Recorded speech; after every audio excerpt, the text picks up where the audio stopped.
Hoy os explico dos tipos de bruxismo. El bruxismo mandibular y el bruxismo dental.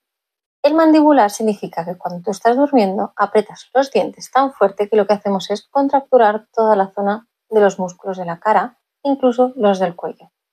En cambio, el bruxismo dental significa que cuando tú estás durmiendo rechinas los dientes, los rascas. ¿Y tú? ¿Cuál tienes? Déjamelo en comentarios.